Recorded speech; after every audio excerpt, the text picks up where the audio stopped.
very kind introduction. Professor Sompon, Rector of Burapha University,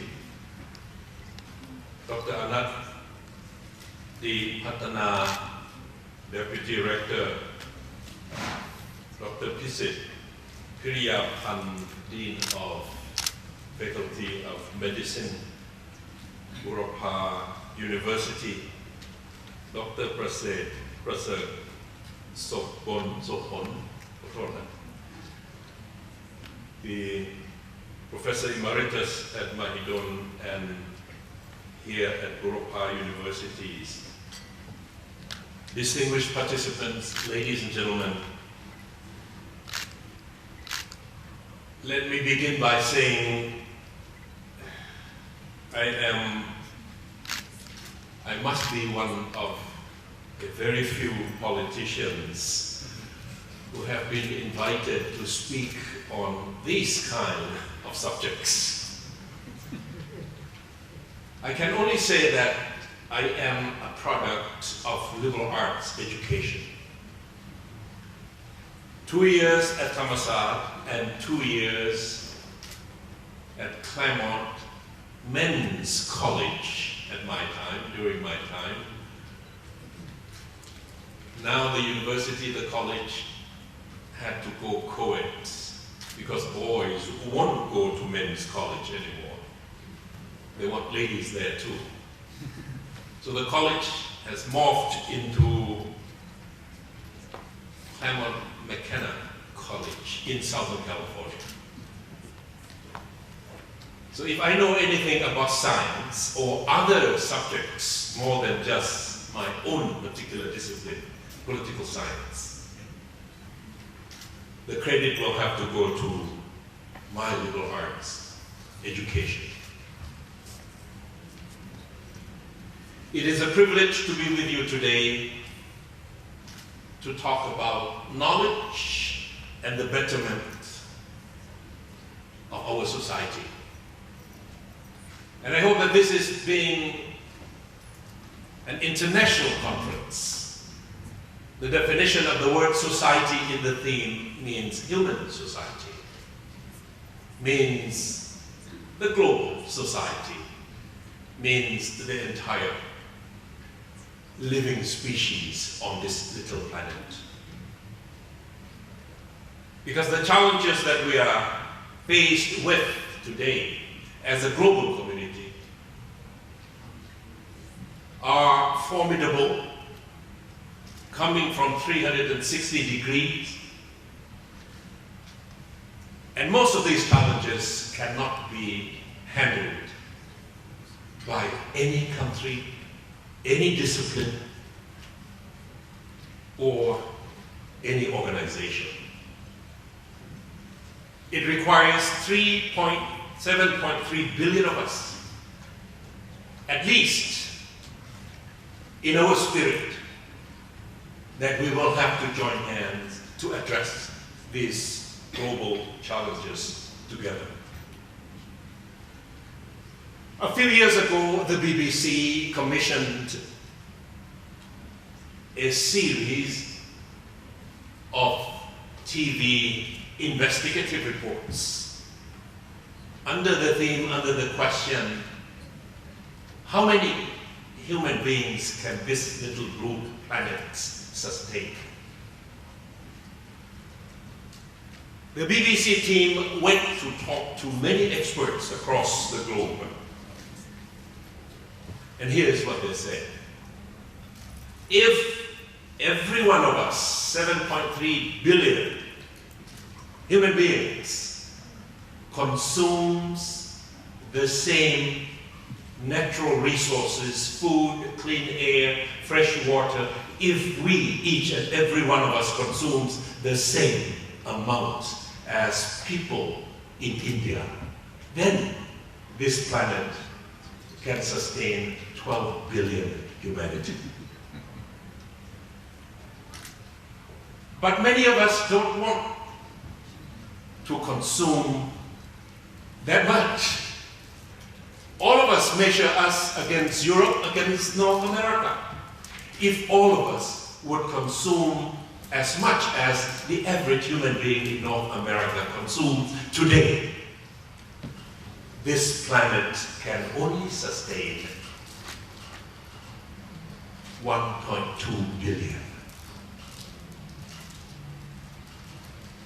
And the summary of that series said, if that is the rate we are going, consuming all the resources on this planet, by the year 2050, 35, 34 years from now, we will need 5 more planets. Do we have any other planets to go to? Do we have any plan B to carry us out to the outer universe? Not that I know of. So the challenge before us, humanity, is how to do fundamental research, how to do applied research, and how to acquire knowledge in order to make sure that we are not going to waste our natural resources, that we will find alternative sources of energy, that we will be able to manage the limited resources that this little planet has been endowed with. So all the disciplines that you have made and you are ready to present at this international conference, all of them together are addressing, I hope, that question of the survival of this planet. So the mission that you have is more than just your own little discipline. This morning, yesterday I was in Aratua. I flew up in the afternoon and my hair was a bit dusty. I had to do the washing and the shampooing of my hair. And one of the papers here is about following the footprint of shampoo. Meaning, how many liters of water that we need in order to produce 1 tube of shampoo, in the production of it, in the packaging of it, in the transport of it, until I use it this morning in my room. About 140 liters of water.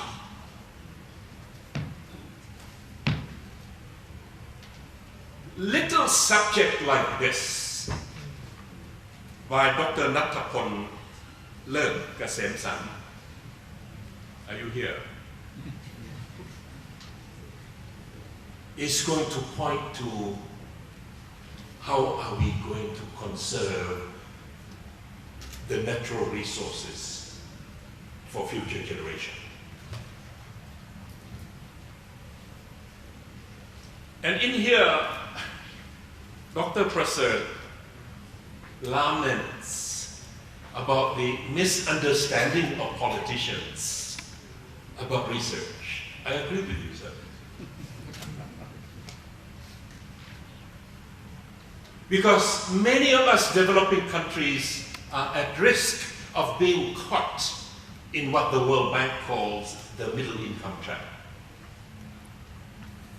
Meaning, your economies, middle income countries, started with low wage. So you bring industries from around the world because the labor cost in your countries is very low.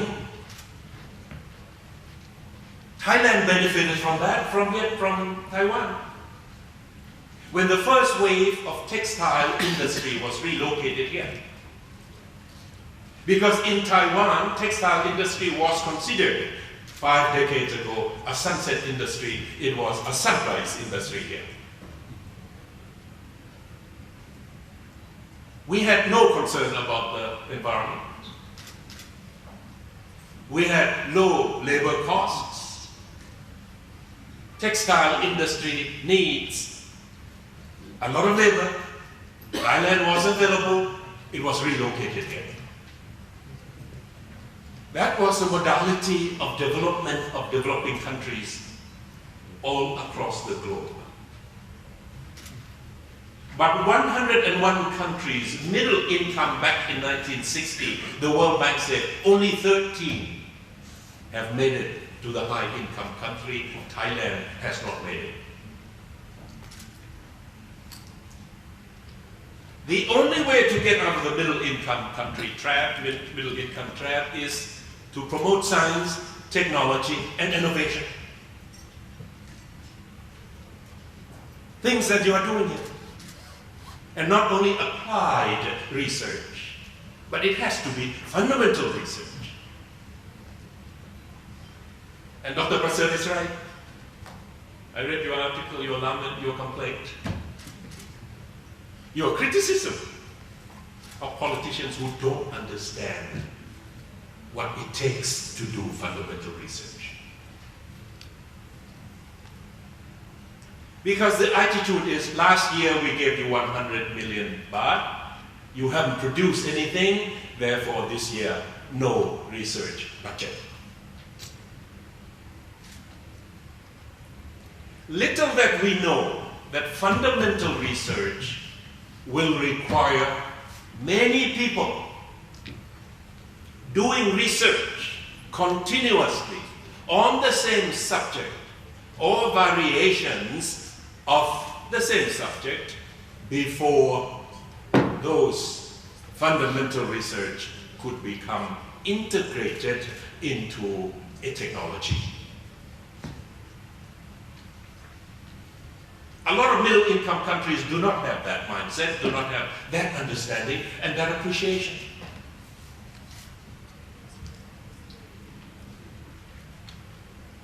Isaac Newton at Cambridge left the university in 1665, 1666, left Cambridge because of the plague, Rokha, Malomti Cambridge. Everybody had to run away. He ran away to his little farm, nearby, not very far, Lincolnshire. He continued to think. And he was slumbering, he was sleeping under an apple tree. And a rotten apple dropped. And he said, aha, the earth has gravitational force. Lok ni mi rang den du. At the same time he saw the moon on the sky and he said, it must be the same gravitational force that kept the moon up there and brought the apple down here under the tree that I'm sleeping. That was Isaac Newton. And he's now considered the founding father of many, many fields of sciences. He was called philosopher. Philosopher of natural sciences. And he was one of the scientists whose picture Einstein put on his wall at Caltech in California, along with Michael Faraday. I'll tell you something about Michael Faraday later. This is my understanding of the importance of fundamental research. And when his colleagues asked him back at Cambridge, how in the world could you think about the theory of gravity? Isaac Newton said, and here is the most important statement of fundamental research. Isaac Newton said, if I could see further than others, It is because I am standing on the shoulders of giants. Meaning what? Literally, was he standing on the shoulders of giants? No, he was sleeping under an apple tree on his farm in Lincolnshire, close to Cambridge. He was not standing on any giant's shoulders physically, literally, no. But he was standing on the works, the theories, the hypotheses, the ideas of people all the way back to Galileo, all the way back to the scientists of the Muslim world who study astronomy, who study the chemistry, who study mathematics, who study philosophy, who transmitted the Greek sciences to the dark ages of Europe. Isaac Newton was at the end of that dark ages of Europe. If I could see further than anybody else, it is only because I am standing on the shoulders of giants of intellectual investigation in the past. And if you know the rivalry between Harvard and Cambridge, at the library at Oxford now, there is this statement of Isaac Newton, meaning,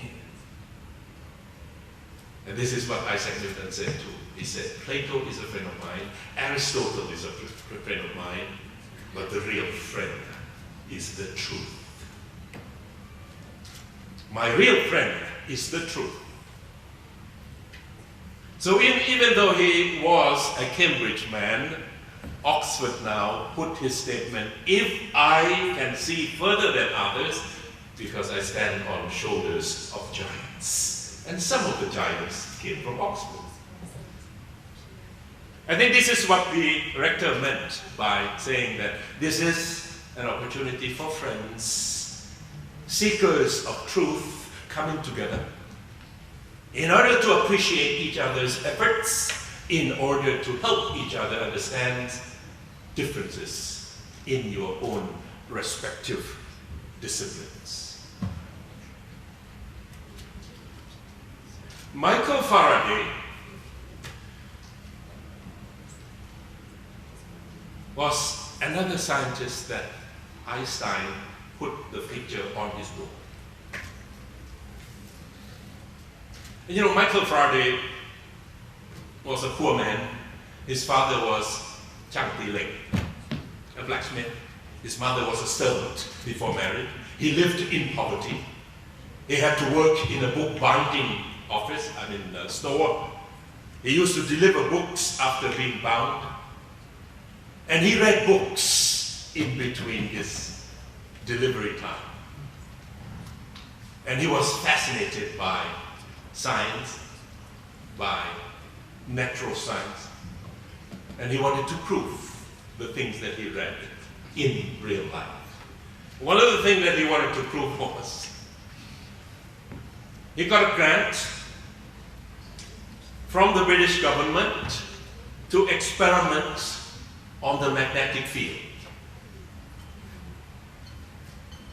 That if you move a coil in a magnetic field, you will create electricity. Something was clicking. And there was an MP from the British Parliament came to see him at the Royal Institute in London and asking him, oh, what toy are you playing with? You got the money from the government to create this toy to play with? What a waste of money. What is it? Michael Faraday looked at him and said, sir, I don't know what it is myself. I know for sure before, at the end of my experiment, the British government is going to collect a lot of tax out of this invention. Aha, this is it. Electricity, generators, everything that has to do with electricity or powered by electricity, current or in the form of batteries. That's fundamental research. And then early this year, 100 years after Einstein predicted that there is something called gravitational wave. Early in February this year in Washington, they announced, we did it, we found, we detected this gravitational wave. 1.3 billion years, light years away from us, but we detected it. And who knows? We use gasoline, we use oil, we use gas, we use biomass, we use coal to create electricity now. But gravitational wave is described as a wave that carries energy throughout the universe. Now you know what I mean now. By coming together, the word society must be expanded to include all humanity. Global society. Because from the community of scientists, seekers of truth, like yourselves, that one day we may be able to tap that energy in the gravitational wave that Einstein predicted back in 1916, but we could never prove it until 2016. Who knows? From now on, we don't need carbon-based energy resource. We don't need to pollute our environment.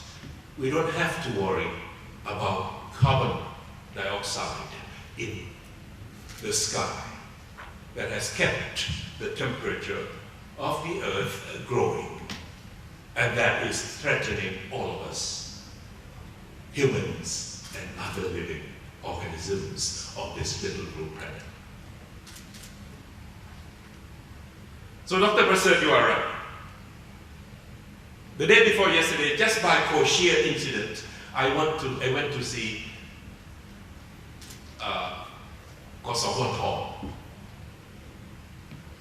สำนักงานสสวท.สำนักงานวิทยาศาสตร์และเทคโนโลยีแห่งชาติ Our Science and Technology Agency, Dusit.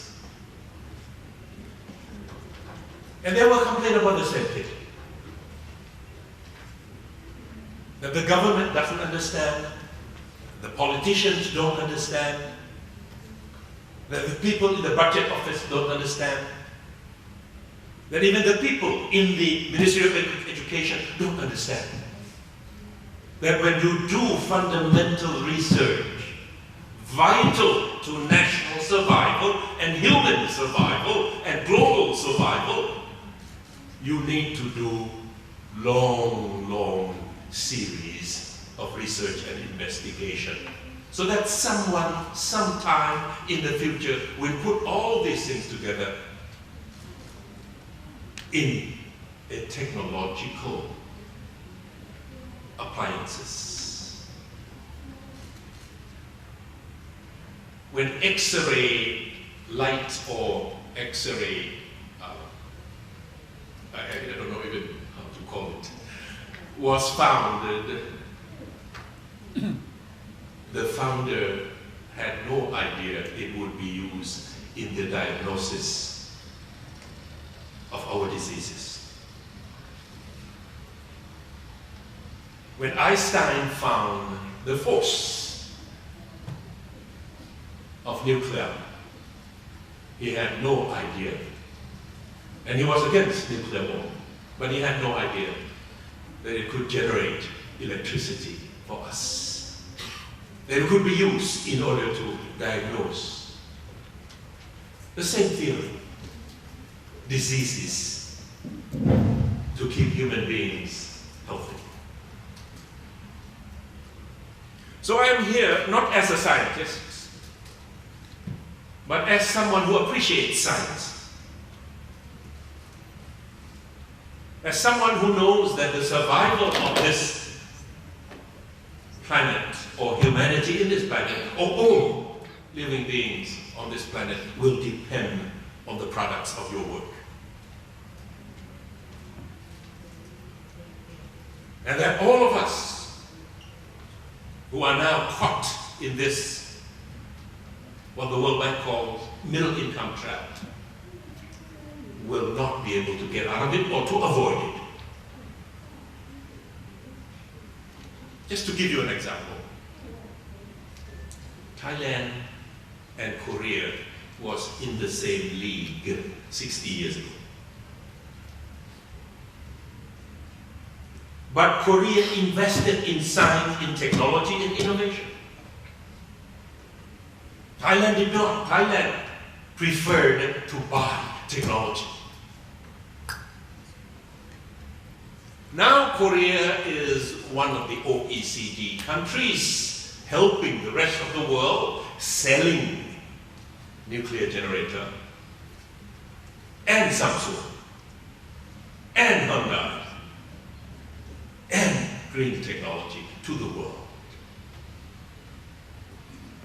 And the per capita income is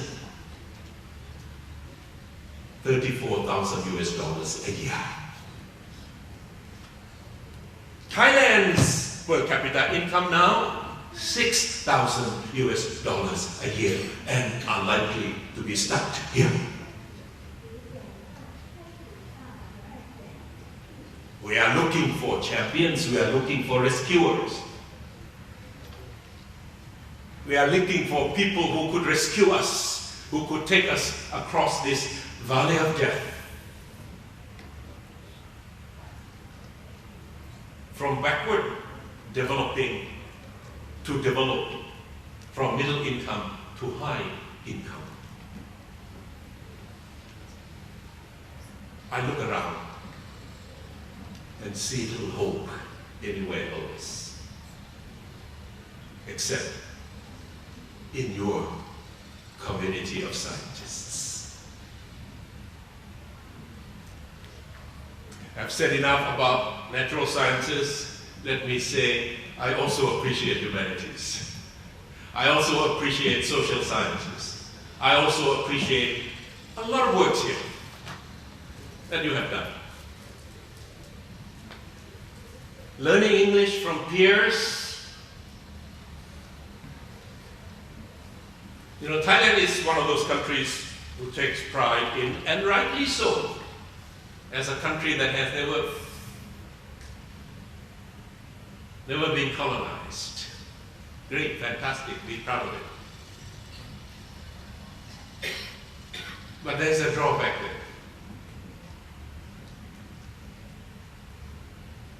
We think we don't need to learn to speak any other language except Thai. Our English is not that good. And we have been struggling teaching our students, particularly now in the community of ASEAN, in the ASEAN community. You need to speak English. 8 professions that they have agreed to cross borders. Doctors, dentists, nurses, you teach here. Engineers, architects, accountants. People in the hospitality industry, tourism, people who survey the value of properties and worth, and who would do due diligence so that Thailand can invest in Indonesia, Indonesians can invest in Malaysia, Malaysia can invest in the Philippines. You need this group of people. 8 professions could cross borders here in the ASEAN community. But you need them to speak English.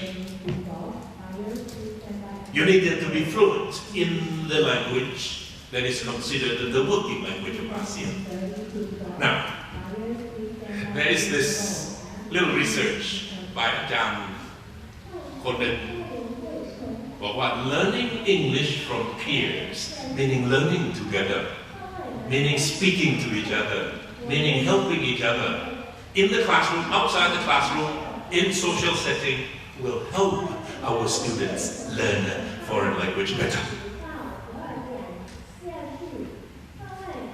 So if you take that and extrapolate it and scale it up, and you say you need an enabling environment for our youth to be able to speak foreign language more fluently, correctly, understandably. So you need TV programs in English. You need radio news in English. You need a lot more English, English, English. Because it is proven in this little research that learning from peers is very effective. The same theory, the same kind of hypothesis has been adopted in Korea. So that young Korean government and private sector employees will have to be sent to this little village where it is supposed to be a foreign country, where you have to go through immigration in English, where you have to go through customs in English, where you have to go to your room in English, where you have to order your food in English. That's enabling environment so that our youth, our employees will be encouraged to think, to speak, and to dream in the English language. Thank you very much for that piece of research, and I hope that the Ministry of Education will take it up. And I hope people at the policy level who believe that more English is not patriotic. For a long, long time, we did not want to open international schools here, because we are afraid that people who would come here teaching foreign curriculum will somehow diminish our culture. Well, there are now 50, 60 international schools around the country. This afternoon, I'll go and see one somewhere near Khao Kieu, and it is called Rugby School, 450 years old, from the UK, where the rugby game was created. They want to open a campus here.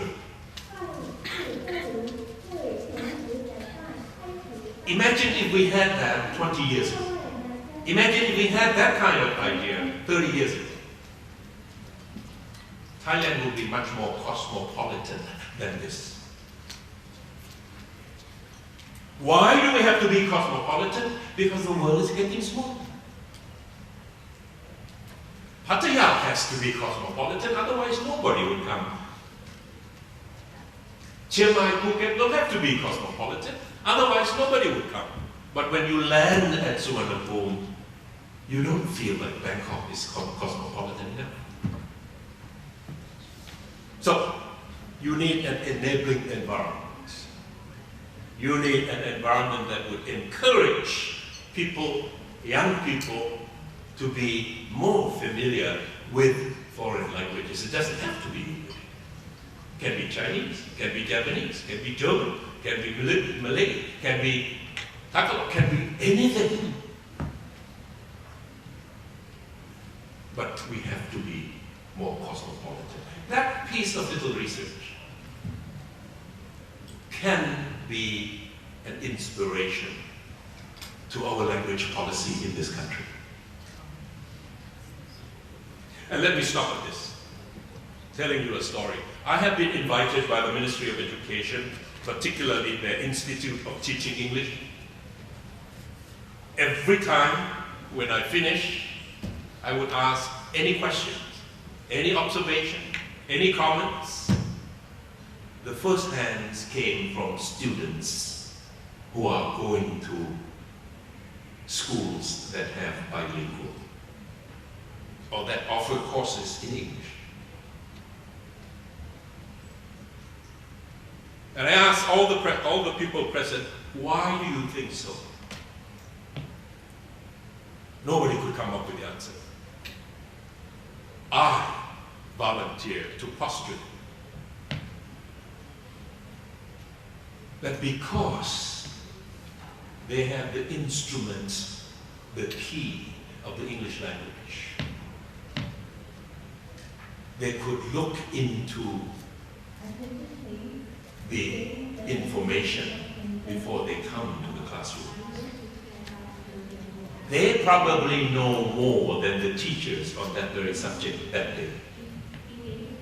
They probably ask more questions from what they read and ready to ask more from the teachers and to argue with the teachers and to challenge the teachers. Now you are talking about changing the dynamics in the classroom. It changes automatically. From now on, teachers cannot lecture down. Students will speak up. Teachers will have to change the role from being teachers to become a guide. Help you go through a lot of this information available here already. You don't have to listen. On my last trip, flying into Bangkok, I saw a movie, Steve Jobs. The last one, you should look at it. Steve Jobs had a problem with his wife. They had a child, 6 years old. The day that Steve Jobs was going to introduce a new invention, the mother and the child came behind the stage. And the staff of Steve Jobs was very annoyed that this is not the moment, because the guy had to go on stage and present a new invention. I don't know which one. So the staff asked the little girl, 6 years old, "Aren't you supposed to be in school today?" Meaning, correct. But the crab, meaning it was meant to criticize the mother. Aren't you supposed to be in school today? Why does your mother bring you here? You're not supposed to be. You're supposed to be in school. You know what the little girl said? I have read them all last night. What the teacher was going to teach me today. I have read it all. I don't need to be there. I can accompany my mother to see my father. I have read it all. That's because of the information technology. I cannot cover every subject here. What I meant to say, research, fundamental research, seeking the truth, fundamental truth, it will take a long time, many generations. And in the end, what is this? A communication tool. But in here, there's a theory of light, there's a biochemistry, there's a chemistry, there is physics, there is a radio wave, there is electrical engineering, there is everything here. Research by so many people, not only in Korea, not only in the US, not only in Europe, but across the spectrum of the global community. But here we have it as an instrument of communication. Everybody. So if you think of your mission not only as a small little niche, แค่ซอกแค่มุมของวิทยาศาสตร์สาขาเล็กๆ a small discipline that you want to zero in on, don't ever underestimate the value and the power of that truth that you have found. Because sometime, somewhere along the way, somebody will come around and look at them and say, ha, I can put that 1 and 2 together and I will get 3, 4, 5. Because, as humble seekers of truth, would always have to think like Newton, because we are standing on the shoulders of giants in the past. Good luck for the next 2 days, and I'm sure you will be able to learn a lot from here. I've learned a lot from this little book, a lot of inspiration, and I'm sure you will be on your way to contribute to a betterment of the larger society of all